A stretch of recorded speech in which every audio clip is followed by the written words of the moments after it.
I'm just a lazy video gamer, even too lazy to make a new intro. Hello out there in Whittleland, it's me again, lazy video gamer, and welcome to this, once another cheap recut from all the episodes of the Lazy Video Gamer Show. I talked about that. And I talked about that I will at a certain time, yes, once again making a show about the Virtual Boy. This is in fact my original headset and not the plastic shelf that you can purchase since a couple of months now.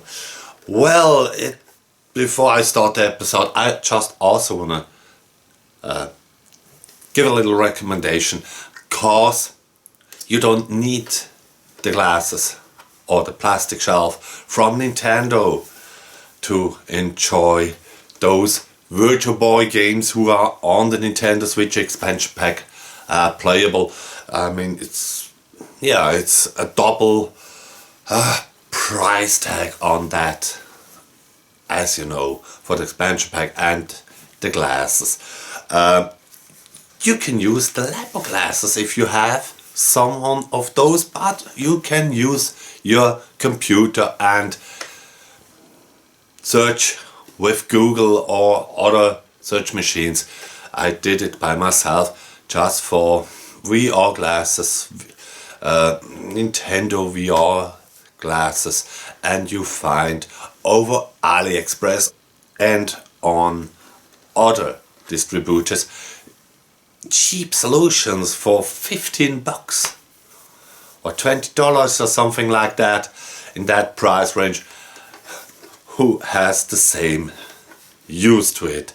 And in one I saw those came also with the typical Oculus Rift system to strap it on the head. It doesn't look that great, doesn't look that legit or nice or cool like a headset in the famous red colors, but yeah, it's even cheaper than the cardboard version of Nintendo themselves. Yeah, and that brings the words. Let's jump right into it. Oh, sorry, no. I have also to confess that I recorded this footage with a console eyes. So I have a I showed it once, a little version of this one for the telly. There are modders out there who sell you modded system that you can hook it up to the telly, but yeah, today it's not about how you play the games, it is about the fun. First I want to show you a couple of sports game. This is Telera Boxer. It's not that rare, so if you want to have an original, you can get this for a decent price. But let's jump in. Well, you try to hit your opponent, place the punches and win against your enemy. Instead of blood and sweat, screws fall off your opponent.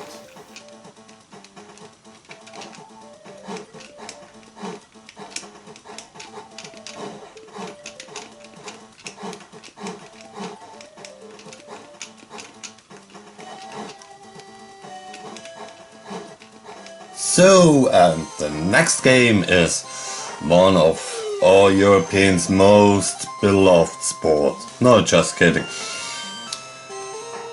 It's baseball from Kenko, and what should I say about baseball? It's the Japanese version, and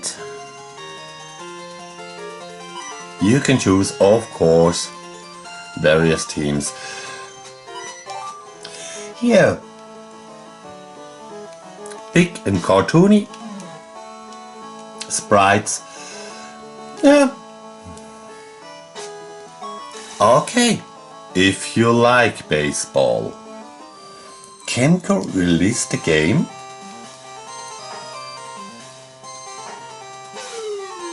under the title Virtual League Baseball, also in America. What you're getting now is more serious looking characters.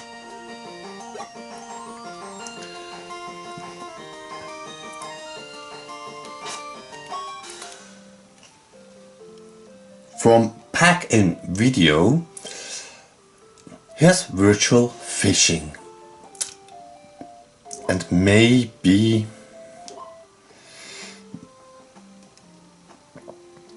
you guessing it right. Nothing fits better to a virtual reality or 3D game system like fishing. Well, what you have to do, of course, choose your bait and try to get some fish.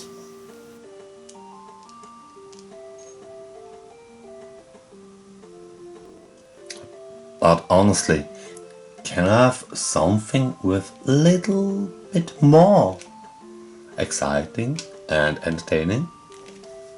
TNE Soft presents us Virtual Golf. A nice presented standard golf, and you have to select from various courses in the core. It's a golf game like on other consoles. Selecting your clubs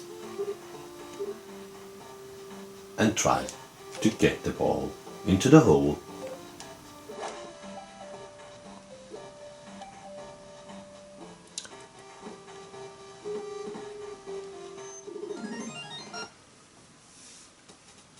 Now Nintendo presents Nestor's Funky Bowling.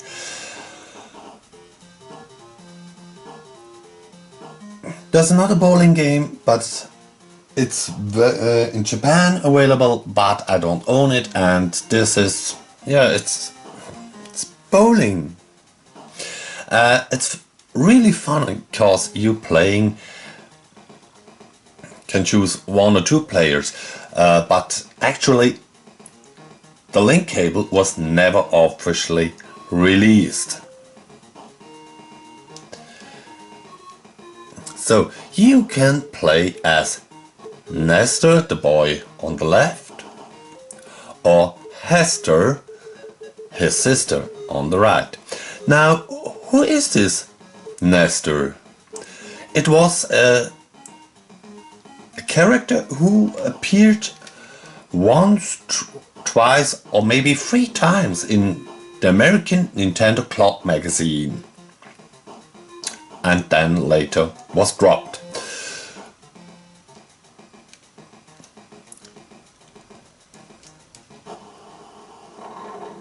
It's easy to play, and the animations between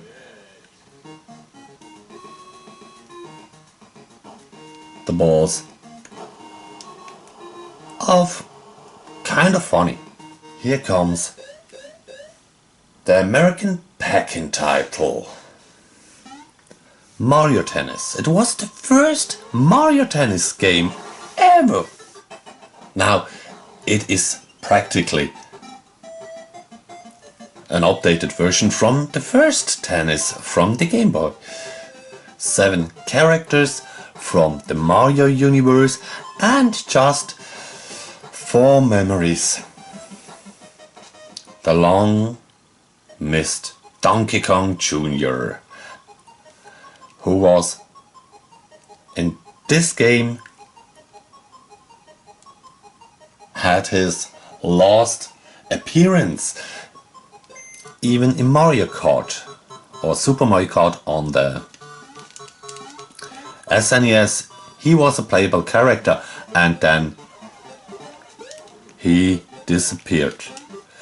But yeah, as you can see, it's very hard to play without the feeling of death in a 3D game. Now, to a homebrew game, Flappy Cheep Cheep is an endless runner where you supposed to not hit the pipes, the ceiling or the ground. Yeah, it's a very basic game, very simple.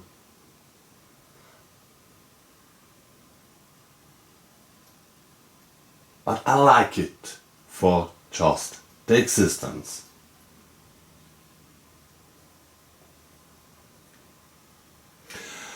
A little fun fact is, as a homebrew game, this game never had music. Now, Virtual Lab.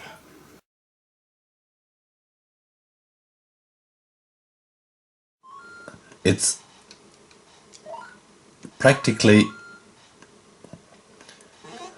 a variation of Pipe Dream on the reason of the title Laboratory. You try to connect, yeah, let's face it, organ parts together, and yeah, that's all what you get. And of course, the excited girl on the right. V-Tetris. There was also another Tetris game. It was called 3D Tetris, released in America, who was practically, yeah, a variation or a new interpretation of on the Mega Drive, what was it called? Blockout, who you have to staple in a three-dimensional room.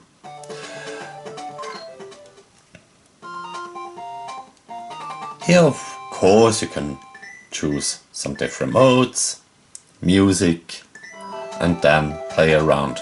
The backgrounds were nice.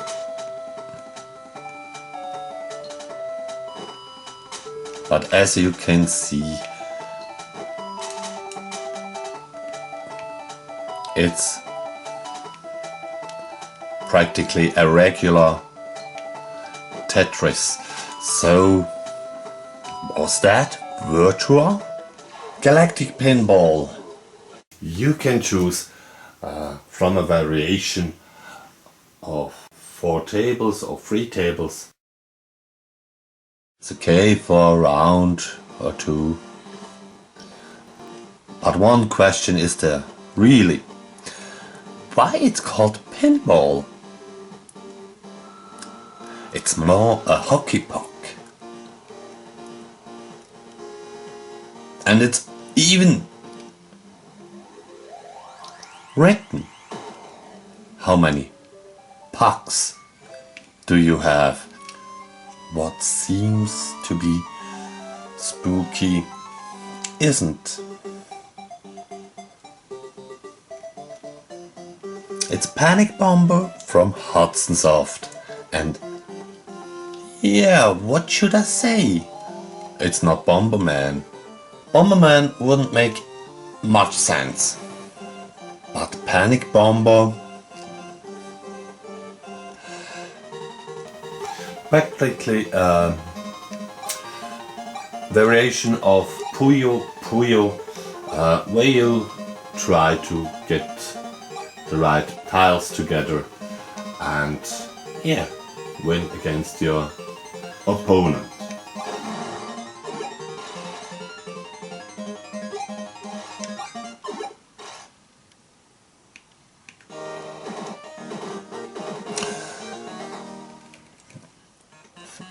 Thunder Engine brings us Fishbone.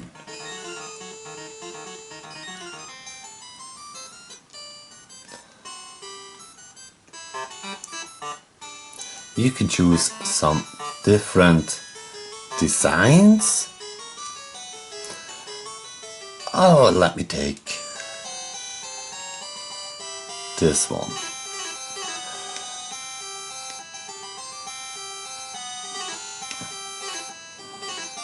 You have to swim through the ocean and eating fish, little fish, without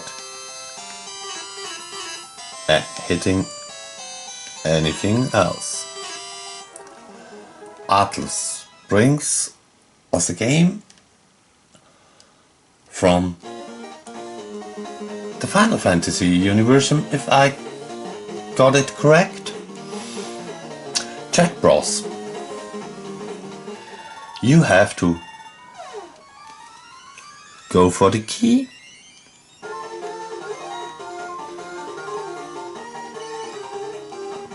avoid enemies,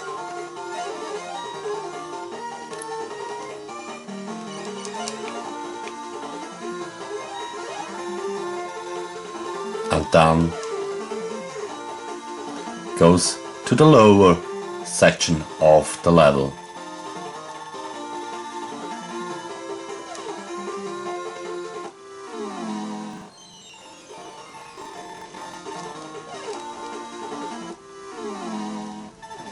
Now I'm coming to a boss, and if I be honest, I never before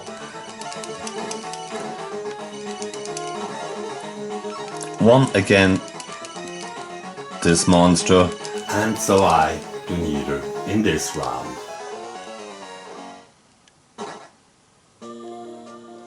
Now this game's history is a bit funny.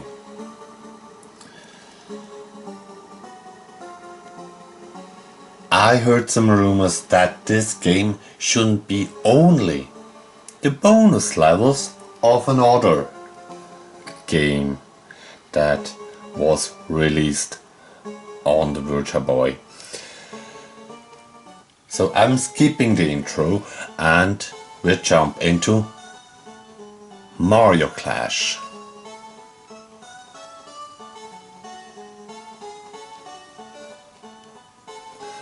It features, of course, our beloved Plumber, and is, as you can see,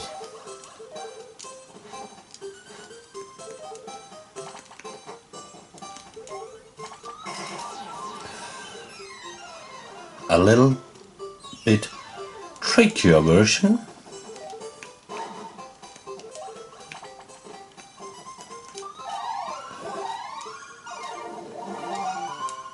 of Mario Bros.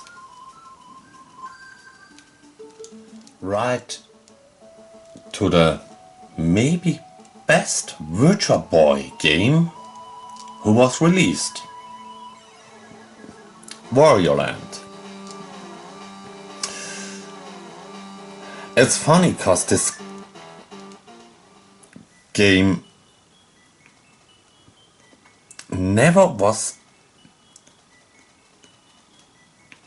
released again on no virtual console or wherever. On which system? Big sprites, a good mechanic. I mean, you see it.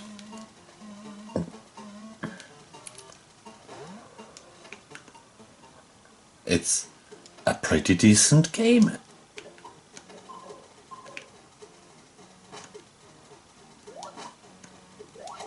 It makes a lot of fun.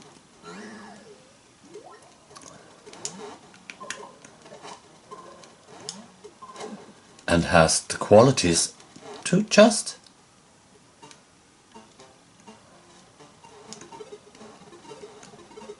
yeah, as I said in my words, suck you in. In later parts of the game, you'll find cool treasure rooms. Yeah, it's a demo of Mario Kart. They never released it officially and stopped the production, and the homebrew community did the polishing. They thought they shouldn't release this game on the Virtual Boy to not harm the young but popular Mario Kart franchise. The Nintendo 64 wasn't on the market yet. So you all only can play a time trial, officially can choose between these characters.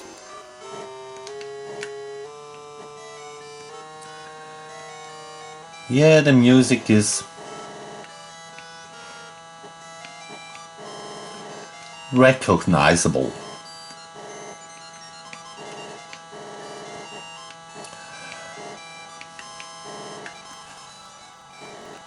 Maybe if they release the game, a full game, it would be a system seller, or also a system pusher. But yeah, and this is of course the awesome looking third track of this demo. It's the Rainbow Road. As the Dimension War is a tactical round role player battle game.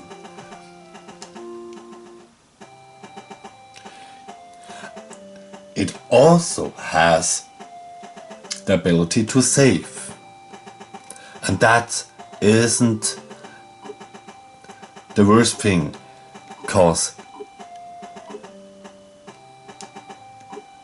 the game rounds were very long and the battle could go easily a half hour or even more. It is more a strategy game than it was an action game. And yeah, maybe that's the reason they didn't sell so much copies of it, and nowadays it's rare.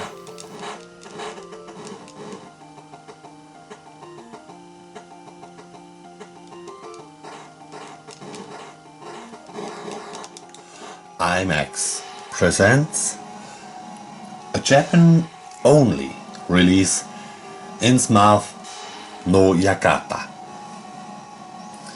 Probably one of the best Virtual Boy games who used the 3D technique as a core element. I jump right into the game. Maybe you saw it already. It is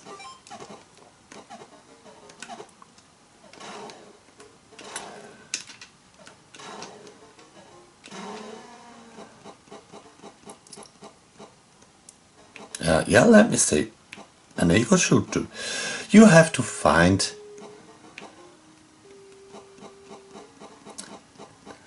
the magic balls and the key to escape. And the progress or the next level depends on how you got out of the level.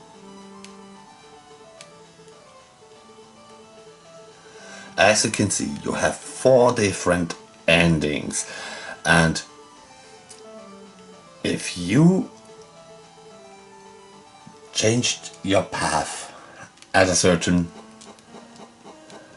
point,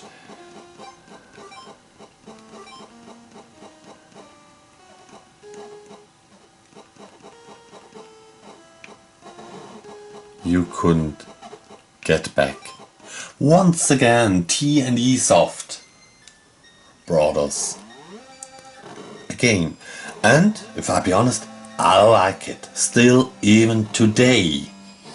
I was back in the day not a fan of Starwing, but Red Alarm I loved, cause it was one of the best games who were available at the start of the Virtual Boy. So let's jump in. It is practically Starwing. Here we go.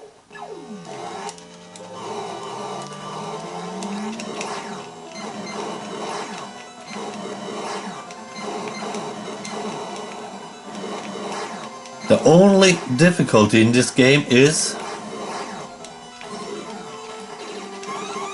that it's very hard to say what is the level, what is an obstacle,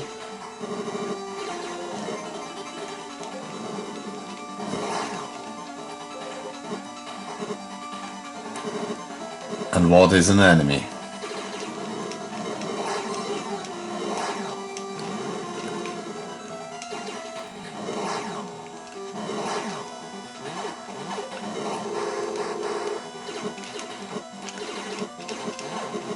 Vertical Force from Hudson Soft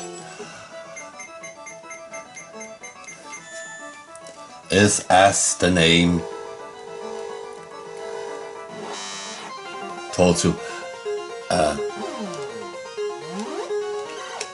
vertical shoot 'em up.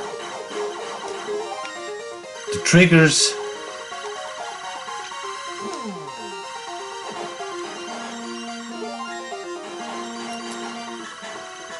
on the back of the controller.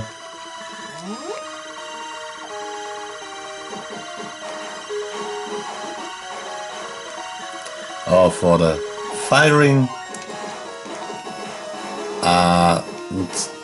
this one had a clue,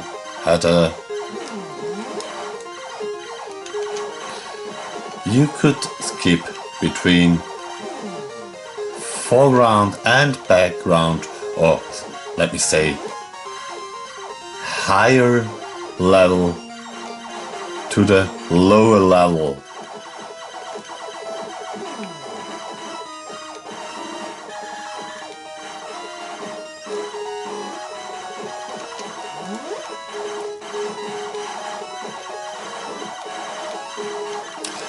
Yeah, back then shooters weren't mine, and this neither. So before I start this game, I just want to mention that I'm very happy to have it, and also a little bit proud, cause it is a new game, and maybe, as you can see, it's in the letters, it's something special about this game. Also from Planet VirtualBoy, called Soviet Union. It is a river raid clone in the space theme. So it is nothing spectacular, but it's cool. So here comes the crown jewel of homebrewing. Hyperfighting is a Street Fighter 2 adaptation, and it's awesome. If you like to know and see more about this game, watch my special. I'll put a thumbnail at the end of this video. So, and that was it almost for this Lazy Video Gamer show. I hope you enjoyed it. I also want to mention, you can buy these t-shirts. They are not on sale. I don't sell t-shirts. It was a gift from my wife to me. So, and now I have to wish you a fantastic rest of Sunday, a great week, and in this case, play loud.